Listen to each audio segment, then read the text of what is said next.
পয়লা জানুয়ারির গুরুত্ব বাঙালির কাছে অনেকখানি। এদিন কল্পতরু উৎসব।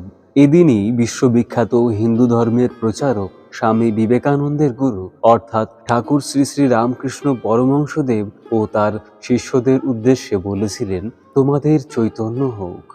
আজ পয়লা জানুয়ারি পালিত হচ্ছে কল্পতরু উৎসব।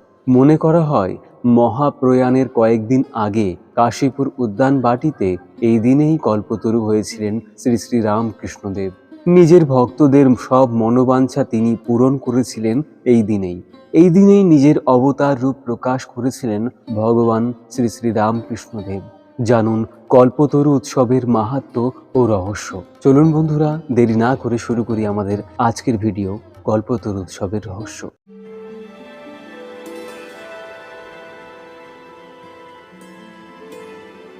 প্রতি বছর পয়লা জানুয়ারি পালিত হয় কল্পতরু উৎসব বা কল্পতরু দিবস।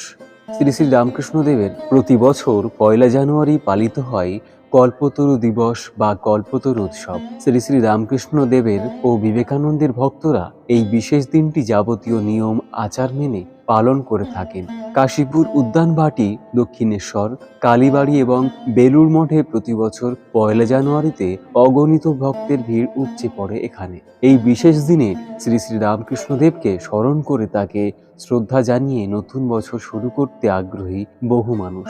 এই বছরও অন্যান্য প্রতি বছরের মতোই কল্পতরু উৎসব পালন করতে বহু মানুষের সমাগম ঘটেছে দক্ষিণেশ্বরের কালী মন্দির, বেলুড় মঠ ও কাশীপুরের উদ্যানবাটিতে। কাশীপুরের উদ্যানবাটিতেই জীবনের শেষ কয়েকটা দিন কাটিয়েছিলেন রামকৃষ্ণ পরমহংসদেব। সেখানেই 1886 সালের পয়লা জানুয়ারিতে শ্রী শ্রী রামকৃষ্ণ ঠাকুর কল্পতরু হয়েছিলেন বলে প্রচলিত বিশ্বাস। এদিন তার কাছ থেকে যে যা প্রার্থনা করেছিলেন সেই সব মনোবাসনা তিনি পূরণ করেছিলেন। রামকৃষ্ণকে স্বয়ং নারায়ণের অবতার বলে মনে করতেন তার ভক্তরা। এই দিনেই রামকৃষ্ণদেব তার অবতার রূপ প্রকাশ করেছিলেন বলে প্রচলিত বিশ্বাস। কল্পতরু হয়েছিলেন রামকৃষ্ণদেব। 1886 সালের পয়লা জানুয়ারি রামকৃষ্ণদেব তার ভক্তদের বলেছিলেন, তোমাদের চৈতন্য হোক। সেই সময় তখন গলার ক্যান্সারে আক্রান্ত হয়ে গুরুতর অসুস্থ শ্রী রামকৃষ্ণদেব।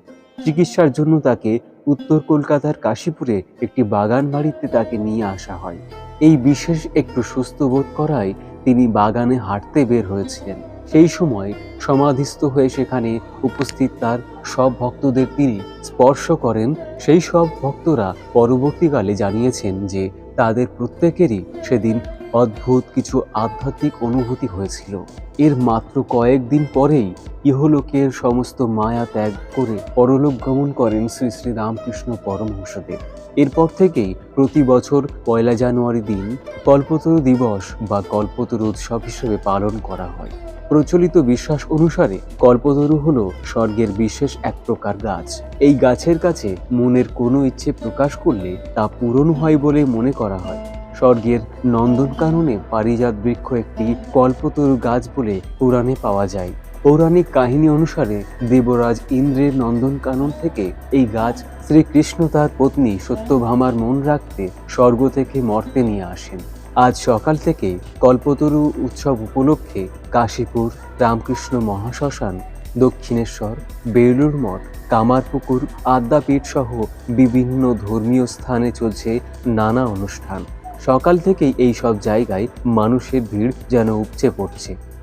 বন্ধুরা, কেমন লাগলো আমাদের আজকের ভিডিও জানাতে ভুলবেন না কমেন্টে, এবং আপনাদের সমস্ত মূল্যবান মতামত আমাদের কমেন্টে অবশ্যই জানাবেন। তার সাথে সাথে আমাদের চ্যানেলটিকে সাবস্ক্রাইব করে ভিডিওটি লাইক, শেয়ার ও কমেন্ট করুন। আমাদের সব সময় পাশে থাকুন।